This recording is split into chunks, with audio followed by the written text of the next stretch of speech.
Victoria Sterling stood at the floor-to-ceiling windows of her private office, watching Europa's ice-covered surface rotate slowly beneath the massive Sterling Industries space station. At 28, she had inherited more wealth than most. Planets produced in a year, but lately the fortune felt like chains around her soul. Her father's empire stretched across 12 star systems, built on mining rights and technological patents that had made the Sterling name synonymous with power.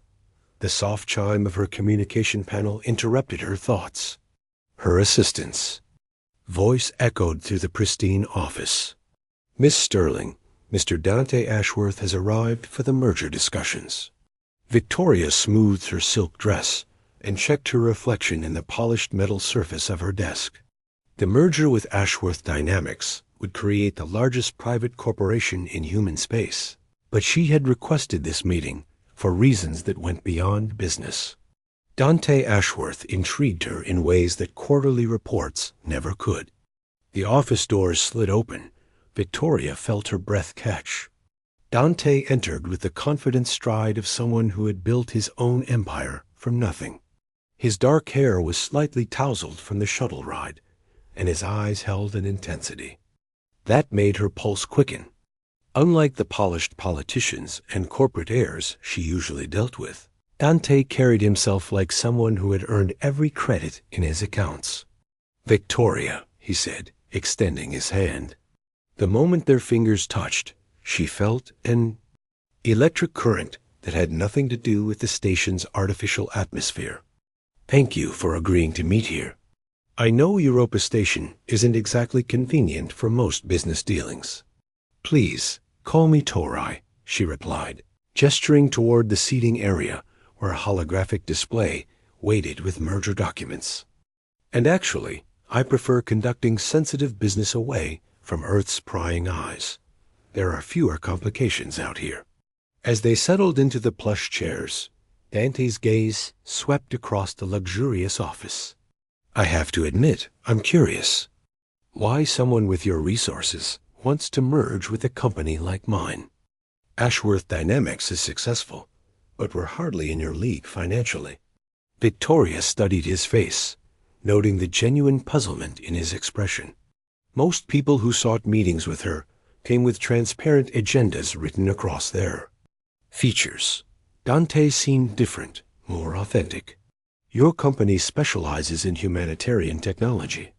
Medical scanners, water purification systems, communication networks for colony worlds. That's not where the big profits are, but it's where the real value lies."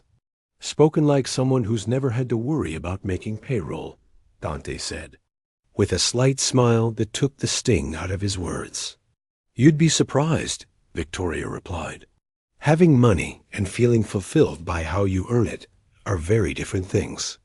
My father built Sterling Industries on resource extraction and weapons manufacturing. I've been looking for ways to pivot towards something more meaningful."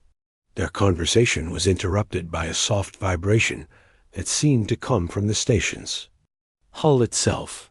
Victoria frowned, accessing her personal interface. "That's strange. We're not expecting any incoming traffic for another 6 hours." Dante noticed her expression had grown serious. "Is everything all right?" Before Victoria could respond, another vibration coursed through the station, stronger this time. Emergency lighting flickered on briefly before returning to normal. Victoria's fingers flew across her interface, accessing security feeds and system diagnostics. "There's some kind of disturbance in Sector 7, she said, her voice tight with concern. "That area has been restricted since I was a child. My father always claimed it was just experimental manufacturing equipment." Dante stood, moving closer to look over her shoulder at the holographic displays. His proximity made Victoria's skin tingle, but her focus remained on the readouts showing energy spikes and structural stress in the restricted sector. "Maybe we should contact station security," Dante suggested. Victoria shook her head. "Security reports directly to my father's people, not to me. If something is happening in Sector 7, I need to see it for myself. Without waiting for his response, she moved toward a hidden panel in her office wall. Her palm print activated a private lift that she had discovered years ago, but never used. Dante hesitated for only a moment before following her. The lift descended far below the main station levels into sections that didn't appear on any official blueprints. The walls here were different, older, with a utilitarian design that spoke of functions rather than comfort. Emergency lighting cast eerie shadows as they moved through corridors that seemed to pulse with some kind of energy. "Torai," Dante said, quietly, his hand finding hers in the dim light. "Maybe this isn't such a good idea. If your father restricted this area, there might be a good reason." Victoria squeezed his fingers, drawing strength from his presence. "That's exactly why I need to know what's down here. My father has kept secrets from me my entire life. It's time I learned the truth about what Sterling Industries really does." They followed the energy readings deeper into the station's hidden levels until they reached a massive chamber filled with cylindrical containers, each one glowing with soft blue light. The air hummed with power, and Victoria could feel something almost like music vibrating through her bones. "What are those?" Dante whispered, approaching one of the containers. Victoria joined him, peering through the transparent aluminum at the figure suspended inside. Her blood turned to ice. The being was humanoid, but clearly not human. Its skin was pale blue, with intricate patterns that seemed to shift in the light. Delicate features and elongated limbs gave it an ethereal beauty. That took Victoria's breath away. "They're alive," she gasped, pressing her hand against the container's surface. The moment her palm touched the metal, the being's eyes snapped open. They were deep violet, filled with an intelligence that seemed to look directly into Victoria's soul. Without warning, thoughts that were not her own flooded her mind. Pain, loneliness, separation from loved ones. And underneath it all, a desperate hope that someone, anyone, would help. Victoria staggered backward, Dante's strong arms catching her before she could fall. The being in the container was looking directly at her now, its lips moving in what might have been words, though no sound escaped the containment system.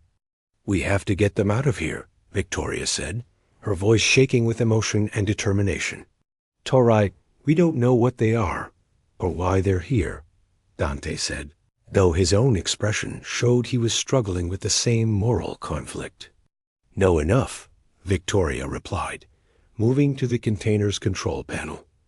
"They're prisoners, and my father is their jailer. That makes this my responsibility."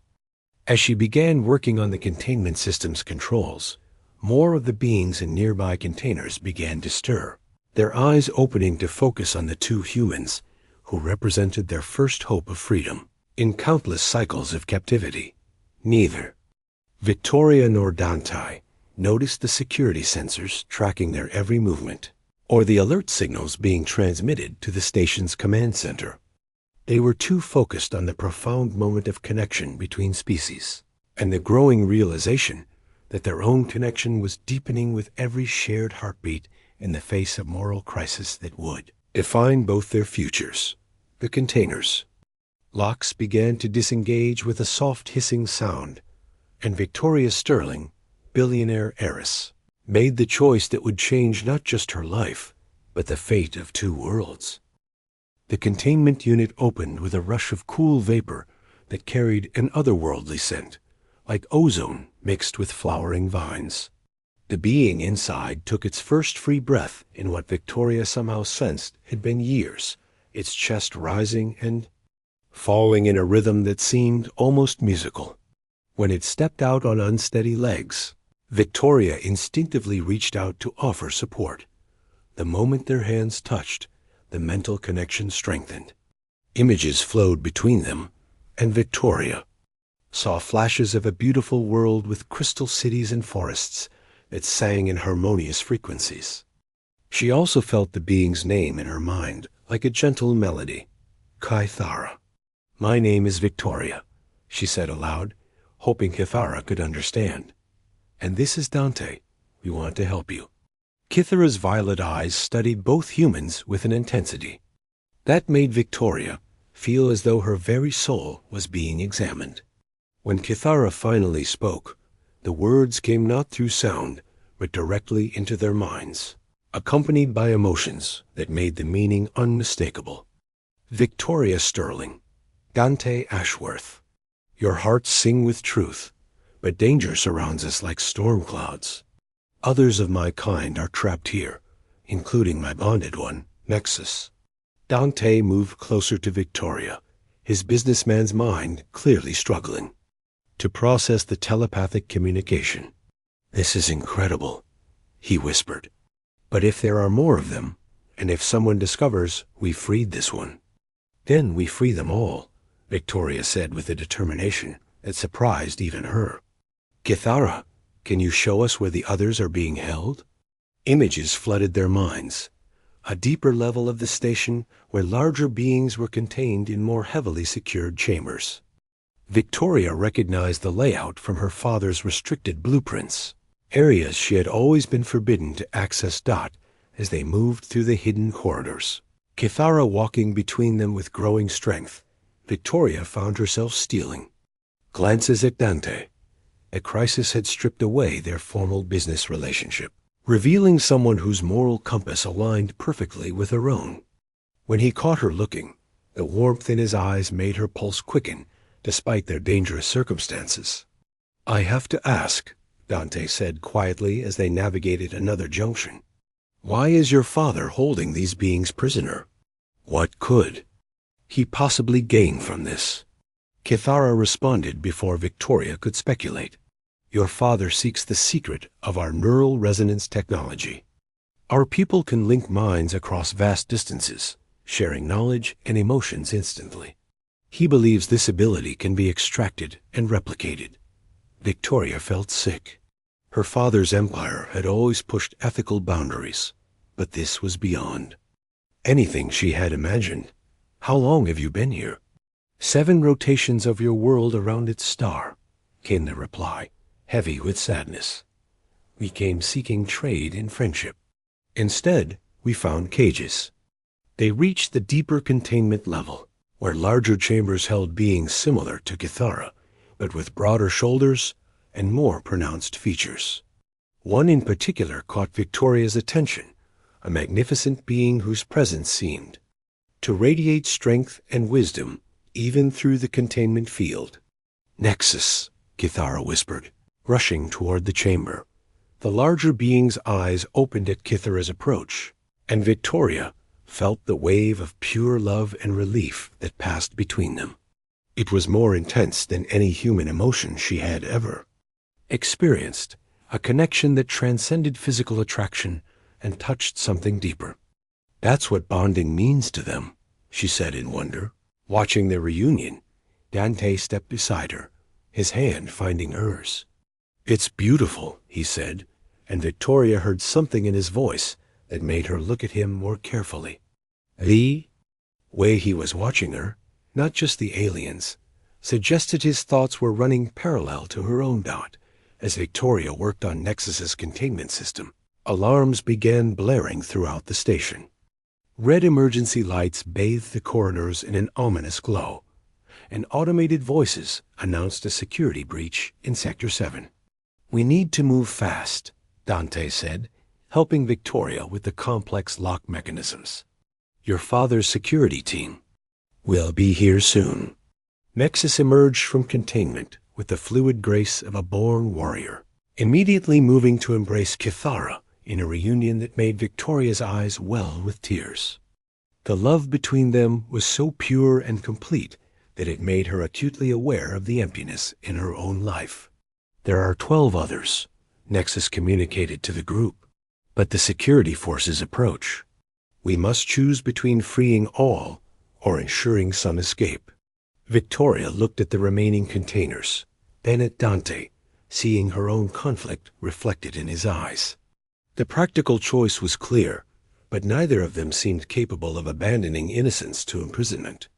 There has to be another way, she said, accessing her personal interface to review the station's systems. If I can create a distraction, maybe lock down the security forces temporarily. Torai, if you do that, there's no going back, Dante warned. Your father will know you were involved. She met his gaze steadily. Then I guess I'm finally ready to stop being Daddy's little girl and start being the person I want to be. His expression softened, and for a moment the chaos around them faded. I was hoping you'd say that, he said, before leaning in to kiss her Dot. The kiss was brief but electric, a promise of something deeper waiting beyond their current crisis. When they broke apart, Victoria felt a new strength flowing through her. The courage that came from having someone who truly understood her choices. Working together, they began systematically opening the remaining containers, while Nexus and Cathara stood guard, each freed being added to their mental network, creating a growing chorus of gratitude and determination that strengthened Victoria's resolve. Dot as the last container opened. Nexus suddenly stiffened, his mental voice urgent. Our people come. Ships. Approach from beyond your moon. They have felt our awakening through the deep connection. Through the station's viewports, Victoria could see lights in the distance, moving with purpose toward Europa Station. They were beautiful, like living stars against the black of space, but she knew her father's defenses would interpret them as a threat. This is about to become very complicated, Dante said, his arm around Victoria's waist as they watched the approaching vessels. Victoria accessed the station's communication systems, knowing she was about to make a choice that would define the rest of her life. Then let's make sure it's the right kind of complicated, she said, opening a channel to both the approaching alien ships and her father's command center. As alarms continued to blare, and the two fleets moved toward what could become either humanity's greatest diplomatic triumph or its most devastating first contact disaster, Victoria Sterling stood hand in hand with Dante Ashworth, ready to bridge two worlds with nothing but love, courage, and the absolute certainty that some things were worth risking everything to protect. The freed beings gathered around them, their mental voices joining in harmony as they prepared to face whatever came next, together. The Sterling Industries Command Center erupted in chaos as Admiral Morrison's tactical display showed the approaching alien vessels in perfect formation. Victoria's father, Harrison Sterling, stood at the center of the storm, his weathered face twisted with rage and disbelief as he watched his carefully guarded secrets unravel. Sir, we're receiving a transmission from Sector 7, Communications Officer Bradley reported. It's your daughter. Victoria's image appeared on the main screen, standing confidently in the containment facility, with Dante beside her and the freed beings visible in the background. Harrison's face darkened as he recognized his life's work being dismantled by his own child. Father, Victoria said calmly, though her heart was racing. I think it's time we had an honest conversation about what Sterling Industries really does. Victoria, you have no idea what you've done, Harrison snarled. Those creatures are dangerous. I was protecting humanity by studying them. By imprisoning them, Dante interrupted, stepping into the camera's view. By treating sentient beings like laboratory specimens. On the tactical display, the alien ships had stopped just outside the station's defensive perimeter. Their formation was clearly military, but they made no aggressive moves, waiting with a patience that spoke of superior discipline. This is Chancellor Vex of the Ethereal Collective, came a voice through the station's communication system, speaking perfect English with a melodic accent. We have come to retrieve our people and establish peaceful contact with your species. We detect they are no longer in containment. This brings us hope. Harrison activated his own communication channel. This is Harrison Sterling, commander of this facility. Your people were trespassing in human space. They are being held according to our laws. Victoria felt Kithara's presence in her mind, sharing the alien's perspective on the exchange. What she sensed wasn't anger, but deep sadness at humanity's fear and mistrust. "Father, they came in peace," Victoria said. "They wanted to establish trade relationships, share technology that could benefit both our species. Instead, you turned them into prisoners." "I was protecting our competitive advantage," Harrison replied coldly. "Their neural resonance technology could revolutionize communication, give humanity an edge in galactic politics." "At the cost of our souls?" Dante asked. "Victoria showed me your research files. You weren't just studying them, you were torturing them, trying to extract their abilities through pain and isolation." The alien ships remained motionless, but Victoria could sense the tension building. Through her connection with Nexus and Cathara, she felt the growing desire among the alien crew to simply take their people and leave, writing off humanity as another species too primitive for peaceful contact. "Chancellor Vex," Victoria said, opening a direct channel to the alien fleet. "I'm Victoria Sterling. I know this situation looks terrible, but not all humans are like my father. Some of us believe in doing what's right, even when it's difficult." A new figure appeared on the communication screen, tall and elegant with the same ethereal beauty as Cathara, but bearing additional markings that spoke of authority and age. Chancellor Vex's violet eyes studied Victoria with an intensity that made her feel as though her entire character was being evaluated. "Victoria Sterling," the Chancellor said slowly, "your mental resonance reaches us even across this distance. We sense truth in your words and love in your heart. But we also sense the darkness in others of your kind. How do we know you represent humanity's future rather than its exception?"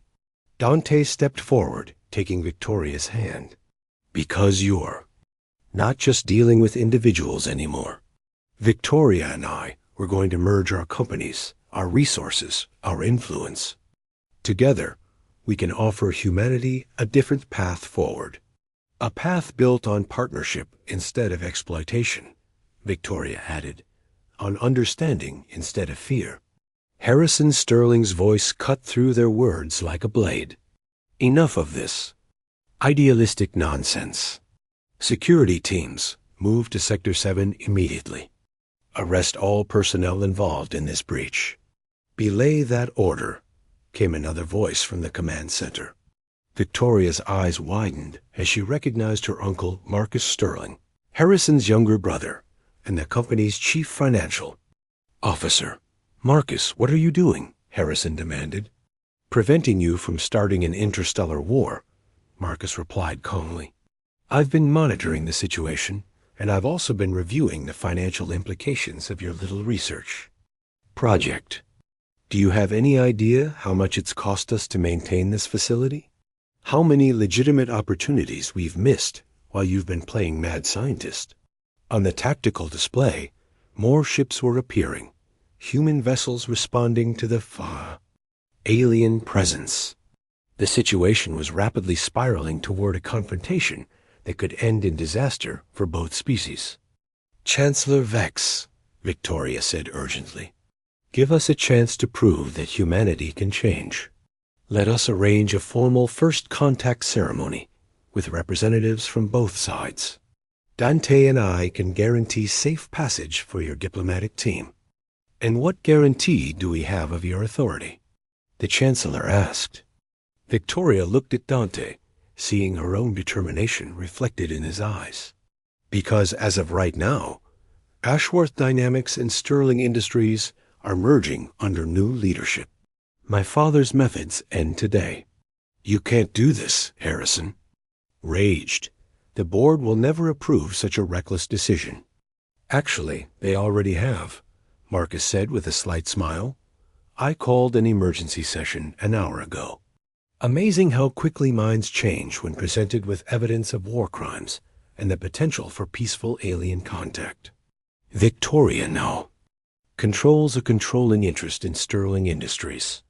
Through her mental connection with the aliens, Victoria felt a shift in their collective mood. Hope was replacing despair. Curiosity was overcoming caution. "There is another consideration," Chancellor Vex said after a long pause. "Our people form deep bonds, not just with each other, but with those who show them kindness. Kithara and Nexus speak of you both with great affection. They wish to remain as ambassadors, to help build bridges between our peoples." Victoria felt her heart soar. The idea of keeping Kithara and Nexus close, of learning from them, and helping them adapt to human society, filled her with excitement. "We would be honored," Dante said. "Then let this be the first act of our new alliance," Chancellor Vex declared. "We will send a diplomatic vessel to dock with your station. Let our peoples meet in peace and explore what wonders we might accomplish together." As the alien diplomatic ship approached Sterling Station's docking bay, Victoria and Dante stood together at the observation deck, watching history unfold. The beings they had freed were gathered around them, their mental voices joining in, harmonious chorus of hope and possibility. "Are you ready for this?" Dante asked, his arm around Victoria's waist. She leaned into his warmth, feeling more certain about their future than she had ever felt about anything. "I'm ready for whatever comes next, as long as we face it together. Even if it means giving up the quiet life of a simple billionaire heiress," he teased. Victoria laughed, the sound mixing with the musical mental voices of their alien friends. "I think simple was never really an option for either of us." As the diplomatic vessel docked, and beings from two worlds prepared to meet as equals for the first time, Victoria Sterling and Dante Ashworth held each other close, knowing their love story was just beginning. They had found each other in the midst of crisis, and together they would help write a new chapter in the history of both species. The golden prison had become a gateway to the stars, and love had indeed transcended worlds. In the months that followed, as trade agreements were signed and cultural exchanges began, as human and alien children played together in the gardens of New Geneva Station, Victoria would often think back to that moment when she first touched Kithira's containment unit. A simple choice to do what was right had led to the greatest adventure of her life, and to a love that proved some things truly were universal. The universe was vast and full of wonders, but none greater than the discovery that kindness, courage, and love could indeed bridge any distance between hearts, whether they beat in human chests or resonated with the harmonic frequencies of distant stars.